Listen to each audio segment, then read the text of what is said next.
తాకట్టులో ఉన్న బంగారాన్ని విడిపించి ఆ రోజున్న మార్కెట్ ధర కట్టి మిగిలిన డబ్బును మీకు అందిస్తుంది ఎస్వీఎస్ గోల్డ్.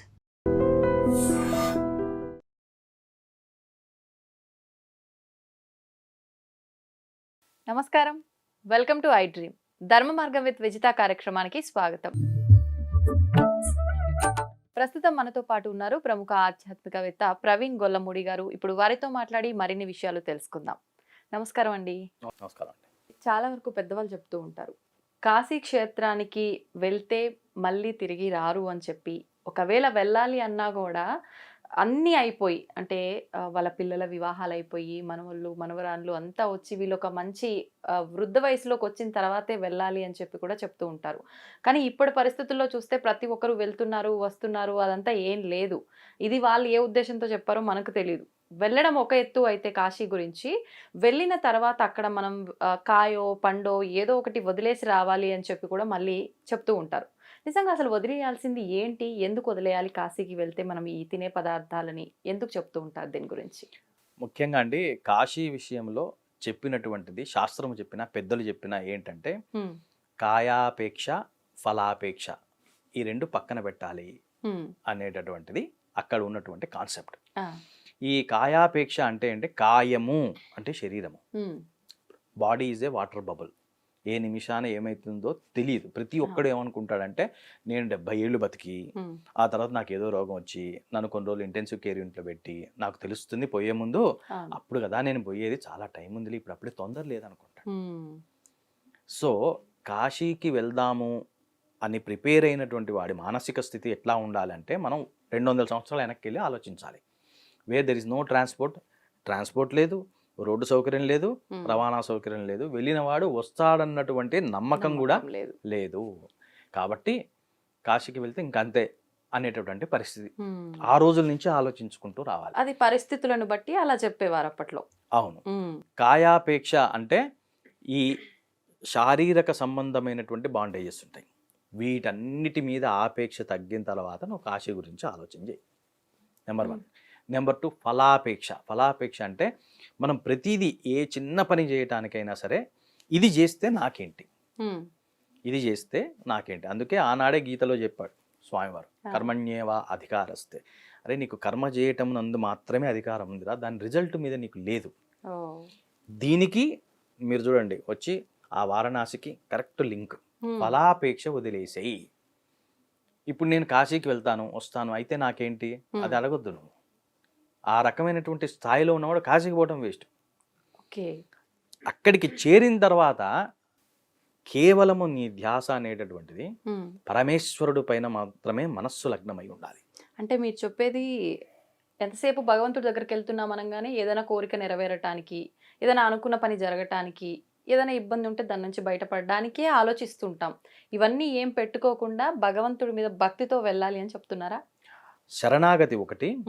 2, ఈ అనుబంధాల మీద ఉన్నటువంటి మమకారం ఏదైతే ఉందో అదంతా తగ్గించుకోవటానికి మీరన్నది వేరు. రకరకాల క్షేత్రాల్లో మీకు కామికాలు తీరుతాయి, కానీ కాశీ విషయం వచ్చేసరికి అది వేరు. కాశీ వ్యవహారమే వేరు. కాబట్టి మనం చాలా చిన్నవాడికి కూడా అర్థం అవ్వాలని చెప్పేసి, అంటే అక్షరాస్యత లేని వాళ్ళకు కూడా అలవాటు అవ్వాలని చెప్పి ఏదో ఒకటి వదిలిపెట్టాలి. అంటే దాన్ని ఎట్ట మొదలు పెట్టాలి, వాడికి అర్థం కావాలి కదా. అందుకోసమనే వంకాయ వదిలేస్తాడు ఒకడు, మామిడి పండు వదిలేస్తాడు ఇంకొకడు. అక్కడి నుంచి మొదలెట్టారు. ఇందులో స్థాయిలు ఉంటాయండి. ఇప్పుడు పండితుడు ఆలోచించే స్థాయి ఒకటి. ఇప్పుడు చాలా మంది ఏంటంటారు, వడ్డం చేసేస్తూ ఉంటాం మనము, వంకాయ కూర నేను తిన్ను, కాశీలో వదిలిపెట్టేసాను. వీడిని చూసి నవ్వకూడదు యాక్చువల్గా. ఎందుకంటే వీడి స్థాయి అంతే, వీడికి అక్కడి వరకు ఆలోచించగలుగుతున్నాడు కదా. ఇట్లాంటివి చేయగా అసలు పండితుల లోకం ఏం చెప్పిందో, అసలు శాస్త్రం ఏం చెప్పిందో అక్కడ దాకా వెళ్తాడు స్లోగా. ఇది చేస్తూ చేస్తూ చేస్తూ ఉంటే బాగా ఇష్టమైంది వదిలిపెడితే నీకు నీ మీద ఇంద్రియ నిగ్రహంతో నీ మీద కంట్రోల్ వస్తుంది నీకు. అట్లాగే ఫలాపేక్ష, పండు కూడా ఫల అంటే అసలైతే రిజల్ట్. కర్మ చేస్తే దాని వల్ల రిజల్ట్ ఏంటి అనేటటువంటి దాంట్లో నుంచి బయటికి వచ్చి, ఇది ఏం చేశారు, దీన్ని ఫల అంటే పండుగ ఏదైనా పండు వదిలిపెట్టరా అన్నారు. అంటే అవి చేయలేని స్థాయిలో ఉన్న వాళ్ళకి ఇది ఓకే. వీడిని చూసి నవ్వకూడదు మనం. ఆ. అది చేయలేని వాడు ఇది చేస్తున్నాడు, కనీసం ఇదన్నా చేస్తున్నాడు. అంటే వాళ్ళు అక్కడ నమ్మారు, అది కాయగానో పండుగానో ఏదో ఒకటి వదిలేయాలి అని చెప్పి వాళ్ళకి అలా అర్థమైంది, వాళ్ళు అలా నమ్మారు, దాన్ని పాటిస్తున్నారంటే మనం సంతోషించాలి నిజంగా. అదొక నానుడిగా అయిపోయి అవును. ఏదో ఒకటి వదిలిపెట్టాలి. కానీ నాకు తెలిసిన వాళ్ళు కొంతమంది ఉన్నారండి, వాళ్ళు నిజంగా కొన్ని వదిలిపెట్టినటువంటి వాళ్ళు బాగా ఆరోగ్యంగా తయారైన వాళ్ళు కూడా ఉన్నారు కొంతమంది. ఒక ఆయన కాఫీ టీ వదిలిపెడతాను మొక్కుకున్నాడు. ఆయన వచ్చిన తర్వాత అసలు ఆయనకి కాఫీ టీల వల్ల చాలా రకాల సమస్యలు ఉన్నాయి ఒంట్లో. ఆయన అక్కడ అనుకున్నాడు అలాగా, నేను వదిలిపెట్టేస్తానని. అంటే దాని మీద ఆపేక్ష వదిలిపెట్టేశాడు. వచ్చిన తర్వాత ఎసిడిటీ పోయింది, ఆ బ్లౌటింగ్ సెన్సేషన్స్ పోయినాయి, రకరకాలుగా ఆయన లాభపడ్డాడు. అంటే ఇందులో కూడా ఒక రకమైనటువంటి మంచి ఉంది. కాబట్టి భక్తిలోకి ఎంటర్ అవటమేనండి, ప్రతి మెట్టులో ఒక మంచి ఉంటుంది. ఆ పై ఉన్నవాడే గొప్ప అనుకోకూడదు, ఇక్కడ మొదలెట్టిన వాడు కూడా గొప్పే. అట్లా అని చెప్పేసి మూర్ఖత్వం పనికిరాదు, ఆర్భాటం పనికిరాదు. ఇవన్నీ చూడండి, ఇందులో ఏ ఆర్భాటం ఉంది? ఇది మానసికమైనటువంటి కంట్రోలింగ్. అంతే, మనం ఇంతవరకే ఆలోచించాలి. మనం నిజంగా వదలాల్సింది కాయో పండో కాదు, మీరు చెప్పినట్టుగా ఫల ఆపేక్ష. మనం అక్కడ వెళ్ళాల్సింది భక్తితో మాత్రమే. అవును. వదిలేయాల్సింది మనలో ఉన్న ఏదైనా చెడు అలవాట్లు ఆలోచనలు ఉంటే అవి తీసేసుకొని రావాలంతే, అవి తీయటానికే వెళ్ళాలి. ఇప్పుడు ఇంత తెలిసిన తర్వాత ఆల్రెడీ ఎన్నో వందల సంవత్సరాల నుంచి పెద్దవాళ్ళు ఈ పండు వదలటమో కాయ వదలటమో ఆచరిస్తున్నారు కాబట్టి ఇప్పుడు నాలాంటి వాళ్ళం వెళ్ళామే అనుకోండి, ఒక చిన్న సంకోచం ఉంటుంది. అరే ఇది నిజం కాకపోయినా కూడా మొన్న ఏమో గురుగారు ఇలా చెప్పారు, ఇది నిజం కాదు, అయినా మా పెద్దలంతా ఇలా ఆచరిస్తున్నారు, మరి నేను ఇప్పుడు వదలాలా వద్దా, ఈ సందేహం ఉంటుంది కదండి చాలా మందిలో. నీ మానసిక స్థాయిని నువ్వు తగ్గించుకోవద్దు, నేను చెప్పానని లేకపోతే ఇంకో గురువు చెప్పాడని. నిజమైన గురువు మనస్సాక్షి అండి యాక్చువల్గా. ఎందుకంటే నేను ఒక విషయం గురించి మాట్లాడటం మొదలు పెడితే నా స్థాయిలోనే నేను మాట్లాడతాను, కానీ నీకు పరిపక్వత వస్తే నీ స్థాయి నాకన్నా పైకి వెళ్ళిపోతుండొచ్చు. కాబట్టి ఆచారాన్ని పాటిస్తూనే మళ్ళీ నీ లోపల ఉన్నటువంటి వాడు ఉంటాడు కదా, వాడు లోపల ఉన్నాడు అసలైన వాడు, వాడు చెప్పే దానికి కూడా మనం ఇంపార్టెన్స్ ఇచ్చి అవసరమైతే 2 లేదా కేవలం మనస్సాక్షిని పట్టుకొని ముందుకెళ్ళిపోవాలి. అది నిజమైన సాధకుడు చేసే పని. ఓకే. ఇప్పుడు మామూలుగా కాశీకి వెళ్తే మనం మాట్లాడుకున్న టాపిక్ అయితే ఈ కాయో పండో వదలటం గురించి. సాధారణంగా కాశీకి వెళ్ళాలి అనగానే కొన్ని ఆలయాల్లో ఉంటుంది, అక్కడికి వెళ్తే ఇది మొదటగా దర్శనం చేసుకోవాలి, ఈ ఆలయ సాంప్రదాయం ఇలా ఉంది, అలాంటి నియమాలు కట్టుబాట్లు కాశీ గురించి చెప్పాలంటే ఏం చెప్పొచ్చు? కాలభైరవుడి గురించి విశేషంగా చెప్తారు, అట్లాగే వారాహిదేవి గురించి కూడా విశేషంగా చెప్తూ ఉంటారు.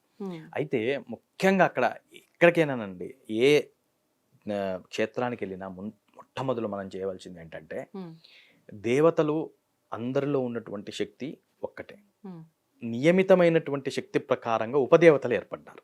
మహాదేవత అక్కడ శివుడైతే ఉపదేవతలు వీళ్ళందరూ స్వామివారి యొక్క సేవకులు. మనకి దేవతలు, ఆయనకి సేవకులు అన్నమాట.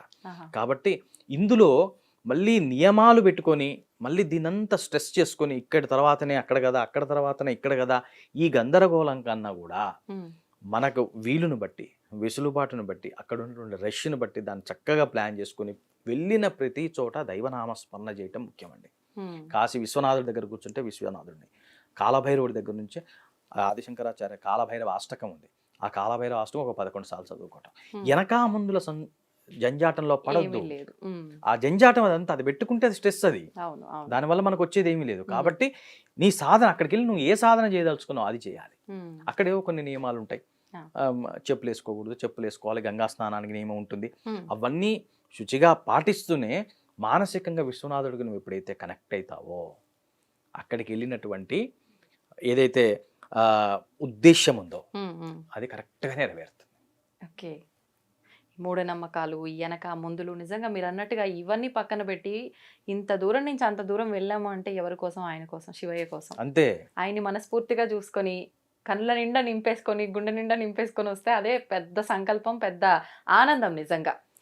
ఐ డ్రీమ్స్ ద్వారా డివోటీస్ అందరికి చెప్పేది ఏంటంటే, ఒక్క క్షేత్రానికి వెళ్ళొచ్చిన తర్వాత మళ్ళీ ఎప్పుడు ఆ క్షేత్రానికి వెళ్తామో తెలియదు.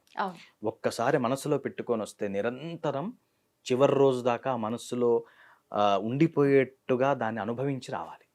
కాబట్టి ఆ రకమైనటువంటి భక్తి పెంచుకున్నప్పుడు మనకి పూజలో మన ఇంట్లోనే ఉంటాం, కళ్ళు మూసుకుంటాం, ఓం నమ శివాయ అంటుంటాం, గుర్తొస్తాడు. ఎవరు గుర్తొస్తారు? ఆస్ట్రాల్ లెవెల్లో వెళ్ళిపోతాడు, సూక్ష్మ శరీరం వెళ్ళిపోతుంది, ఎక్కడికి? విశ్వనాథుడి దగ్గరికి వెళ్ళిపోతుంది. నువ్వు ఒక్కసారి తలుచుకుంటే అరుణాచల శివుడిని ఒక్కసారి తలుచుకుంటే అరుణాచలం వెళ్ళిపోతుంది మనసు. కాబట్టి మానసిక ప్రయాణం కొన్ని వేల మైళ్ళు చేయొచ్చు. ఆ రకమైనటువంటి స్థాయి స్థితి భక్తుడికి ఉండాలి. ఇవన్నీ జరగాలంటే ఆ జ్ఞాపకాలని పదిలంగా మనసులో భద్రపరచుకొని రావాలి. అవును, కరెక్ట్గా చెప్పారు. సంతోషం అండి, చాలా చక్కగా వివరించారు. ధన్యవాదాలు. Thank you.